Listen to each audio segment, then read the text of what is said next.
Hey all, Nachman here. I just wanted to talk a little bit today about our own personal energies and how our energy isn't private. Um, I had a bit of a conversation with a friend today and ended up kind of having to take a little bit of a break from this person. And it's not because I don't like them. I think we've all kind of had an experience where need a bit of a breather from a friend. And the reason this came about is because, you know, this person didn't really, how do I put this, strongly dislike one of my primary interests. Let's put it that way. And I thought this is a great segue into talking about um, how our energies are not private, even when we're around other people. Um, in our society, especially, in our kind of like pluralistic society, we're used to this kind of social understanding and expectation that kind of like what we really think about something is just kind of our personal business. It's private, it's personal, as long as we don't say it out loud, that we're somehow like we're in the clear. And the problem with that is that that's not necessarily true. For in Buddhism, we teach that there is the three kayas. So there's the Dharmakaya, Sambhogakaya, and Nirmanakaya. At the Dharmakaya level, we're talking about the basic space of phenomenon, the interconnectedness of all beings. All things, all phenomena, everything is one and interconnected. And at the Nirmanakaya, that's the last one, that we're talking about like physical matter, our physical bodies and stuff, things like that.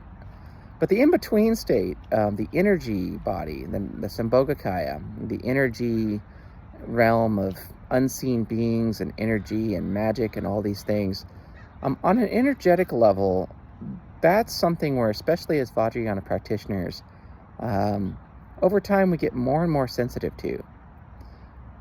It should be noted that some people are just sensitive to this kind of thing by default. It runs in some families. Some people are born that way. Autistic people on the spectrum are a lot of times very sensitive to people's energy, empaths, that sort of thing. And so, but what happens as a result of training is we're going to get more sensitive. It's just one of those natural progressions, especially because tantric training, we're deliberately bringing our mind and awareness into our subtle energy body, our subtle energy anatomy, as we're working with the channels, the wind, the chakras, or and the drops and that sort of thing. These three elements of our inner subtle body, and also just the energy of our kleshas, being aware of our kleshas when they're arising, being aware of the energy of our mind, emotions. That leads naturally into sensing even things like unseen beings and that sort of thing. And so as we progress in our practice and we become more advanced, we become a lot more sensitive to this stuff. Even in someone who wasn't sensitive beforehand, over time it's going to become even more sensitive than they were. And of course, people who started out sensitive to these things are going to deepen that quite a bit. That's just kind of a natural progression of practice. It's one of the things that leads to the development of siddhi powers and things like that. Siddhi, Siddhi. What we're talking about is like, what could be roughly translated as magic powers, but that's a really crude way to put it. What we're really talking about is energetic sensitivity and abilities on that level. And it's not as woo-woo as people think it is. But really, what we're talking about here is kind of along those lines. And so, one of the things that happens, when we go about society, if you think about the normal way we do things, like in a corporation, in a corporate environment. Corporate environments are often filled, if you ever watched the movie Office Space, it's a great comedic example of this. Corporations are filled with people who fucking hate each other. They can't stand each other. They don't want to be there. They hate, Janice hates Bob from accounting. Bob hates fucking Janice from HR. They detest each other's presence, but they show up because they're getting paid six figures to be there. So there's this incentive to, just kind of put on a face of bullshit and, be like, well, I fucking hate this person's guts, but they pay me the salary, so I'm going to put on a fake smile and show up to the meeting and, you know, go, oh, I'm not sure that's the best plan, but what about, and just kind of like corporate speak your way around nonsense in your disagreement. And in a corporate environment that works because, well, I mean, it kind of works. I mean, look at our world, but it functions for the purpose of making money because the people who are there are getting bribed to be there. They're being paid money by a big corporation, or sometimes you see this in the military. People are, they're being paid to be there. They're getting something out of it. And so they show up, and as long as they're getting the big bucks, they'll put up with, Bob from accounting or whatever, right? They may hate his guts, but, they get paid a nice salary, and it pays their mortgage and, pays for the kids and, that sort of thing. So that's what they put up with it. But with friends, it's a little bit different. I know for me and my own practice, excuse me, I have a bit of cold. 1 second.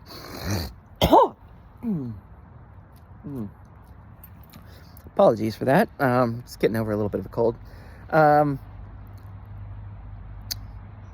in a position where I get a significant amount of hours of training per week, especially through my job. I basically am on retreat full time. And for me personally, I've noticed that where I'm at in my own practice, at least at the time of this video, is, it's a lot more sensitive to be around other people if, they're a friend or something and they actively have some kind of dislike or disdain for something you do. And I've had to have this conversation with more than one person, and it's like the way we kind of typically operate in society is like, well, if I don't say anything, then there shouldn't be a problem. Let's just agree to disagree, right? But when you become sensitive to some of these energies, it doesn't really matter if a person says it. They are saying it. They're just not saying it with words. And increasingly, the more sensitive you get to that sort of thing, the louder and clearer it is. It's like being around somebody who's just, like imagine, if you had a friend and they had kids and you really don't like kids, but, normally people would just not say anything, they'd be like, oh, well, whatever. I don't like kids, but I'll just put on a smile and be friendly for these people. But imagine if that wasn't the case. Imagine if you were out loud all the time, even around their kids, being like, I hate kids, fucking hate kids, kids, At a certain point, they'd probably start to feel a little uncomfortable because you're like, their own kids are running around. They love their kids. And, you're sitting there like, I hate kids, like it would be weird and awkward and uncomfortable. And that same concept applies when someone reaches a certain level of energetic sensitivity. If somebody, even if they don't say it out loud, if they're just kind of radiating inner disdain, like I really don't like this thing, but they don't say anything, but they're saying it. They are saying it. They're not saying it in words, but they're communicating it very clearly. And I think to some degree we all have this sensitivity. We know, like, if you're on the job and somebody's really pissed at you, you can tell, like, especially with strong emotions, things like that. But, sometimes, like, the more sensitive people get in practice, the more that sensitivity picks up on things that aren't strong. They're subtle, they're quiet. They're trying to be quiet about it, but it's still clear, and you can tell. And, it can be a point where, sometimes we have to kind of take a break from somebody and just kind of be like, hey, listen, maybe you can't help that you feel this way. It's not like I think you're a bad person or whatever, but like, every time I'm around you, you're just kind of like radiating hate for something that I love, and like, I just can't, it's a little uncomfortable. And sometimes, that kind of clashes, I think, a little bit with the sort of normal expectation that we have in society with, well, if I don't say it out loud, as long as I'm polite and respectful with my words and, say my please and thank you and, smile, that other people can't tell what's going on and what I really think about it. And that's not really true. And this kind of sensitivity sort of starts to get into what people would, I think, very crudely call like psychic powers or something with little scare quotes there. It's really not that. It's just more like strong empathic ability that starts to become ever more clear for people with practice and training. And so, when somebody is being really loud with their energy, um, and in a way that's like, kind of like grr at you about something, like there's a thing there where it's like, well, do you really want to be around that all the time? Even if you like the person, even if you respect them, even if you genuinely care about them and, consider them a friend or something, it's like, hey, listen, that's just not where I'm at right now. I just, it's a little taxing to be around that all the time. And, I think this is something worth pointing out to people. I think a lot of people have this kind of, it's something that's come up in conversations with people before where there's like, there does seem to be this expectation that people have that your energy is private. And, unless maybe you're being really, really loud with it or something, like you're really angry or whatever, but like, it's not really true. It might be more private the more subtle and toned down you are with it, but there's always going to be somebody out there who's sensitive enough to pick up on it. And, it's worth considering, trying to reflect on like, well, am I being, what kind of energy am I showing up with a situation? What is my, what is my energetic level? Where, am I putting on a face for a person when I really am uncomfortable with something? And why am I doing that? What is the reason for that? Or, vice versa, is somebody making, something somebody's doing, a cause of continual discomfort for oneself. And, maybe you don't know why, maybe you're trying to ignore it, but it's like, it's there, it's there. And it's like, well, hey, are they willing, can you have that conversation with them? In my experience, a lot of times when something like that is pointed out to somebody, their initial reaction is often pretty volatile. And I think the reason that is because there is this sort of like, like expectation that it's private and that you didn't see it, that you didn't know, that it was secret. And when, it's kind of like, pointing out to them, hey, like I saw you not washing your hands after you took a shit, it's like the kind of thing that, people don't expect you to see or know, and it's kind of embarrassing, and, and it can be a thing where I've noticed people can be defensive and reactive to being informed of that. And I think that's why I felt like it's good to make this video. I think it's good for people to know, especially for Buddhist practitioners to know, that your energy is not secret. Especially in a Vajrayana and a tantric setting, there are going to be people who can sense your energy. It's guaranteed. It may not be everybody. It depends on people's level of practice and their personal development and what level of sensitivity they are born with and all of those factors combined.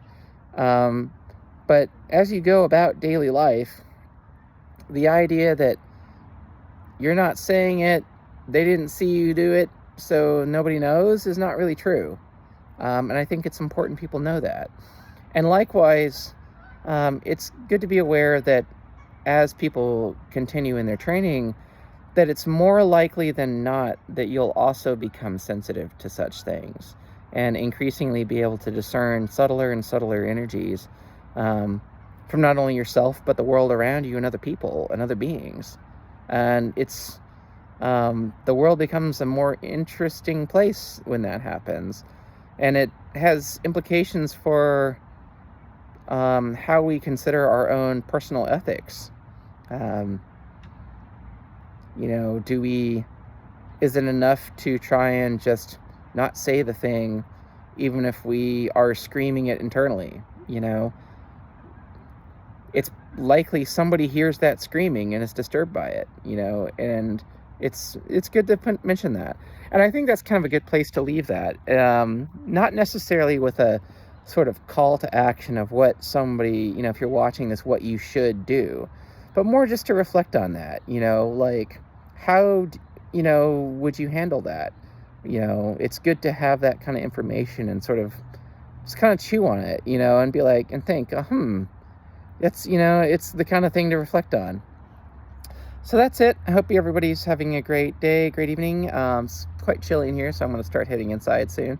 I'm outside enjoying a little fresh air before the gets dark. Yeah, let's dedicate the merit.